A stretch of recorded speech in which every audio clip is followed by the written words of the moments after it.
Goeiemôre. Dit is vandag Saterdag 21 Maart 2026 en ek groet u in die naam van Jesus. Ekskuus tog. Vanoggend het die Here 'n onderwerp wat op my hart gelê wat miskien 'n paar mense sal hartseer maak, maar ook in dieselfde asem gaan dit sommige mense baie wysheid gee aangaande die wat afgesterwe het. En my opinie maak glad nie saakie. Kom ons kyk wat sê die woord. Baie welkom en hartlik goeiemôre. Die opskrif van my boodskap is: voel u dalk verantwoordelik?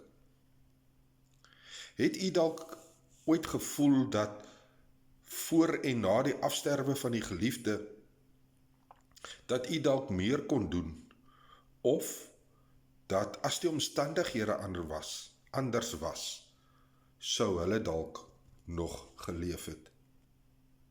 Eerstens, nie een van ons het mag oor die dood nie. Dit is net Jesus wat die doderyk se sleutels in besit geneem het. Die gedeelte in die woord van die Here wat ek onder andere wil gebruik is Prediker 3, vers 1 tot 4, wat die volgende sê: dit beskryf die dood as deel van God se tydsberekening, nie as iets wat jy veroorsaak het nie. Dit sê, alles het sy bepaalde uur, en vir elke saak onder die hemel is daar tyd. 'n tyd om gebore te word en 'n tyd om te sterwe. 'n tyd om te plant en 'n tyd om uit te roei wat geplant is. 'n tyd om af te breek en 'n tyd om op te bou. 'n tyd om te ween en 'n tyd om te lag. 'n tyd om te weeklag en 'n tyd om van vreugde rond te spring. Die welbekende Openbaring 1 vers 8 sê, ek, God, is die Alfa en die Omega. Ek is die begin en ek is ook die einde daarvan. God bepaal ons dae.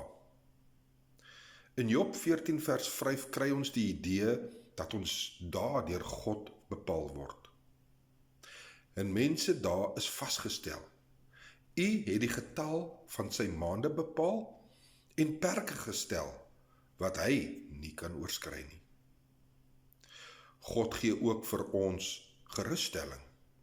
Psalm 34 vers 18, vir die gerusstelling in rou, sê hy die volgende, vers 18, die Here is naby die gebrokenes van hart, en red die wat verbrysel is van gees.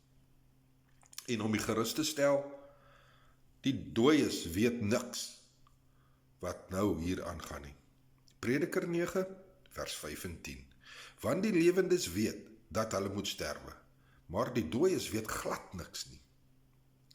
En hulle het geen loon meer nie, want hulle nagedagtenis word vergeet. Ook weet die wat afgesterwe het niks van jou en wat hier aangaan op aarde nie. Vers 10. Alles wat jou hand vind om te doen, doen dit met jou mag, want daar is geen werk of oorleg of kennis of wysheid in die doderyk waar jy heen gaan nie.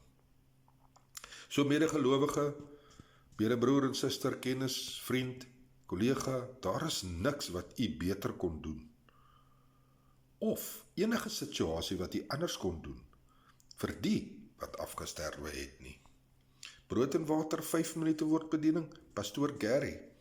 Mag Jesus jou hart bewaar, en mag jy tot besef kom, dat lewe en dood is in die hand van die Here. Amen.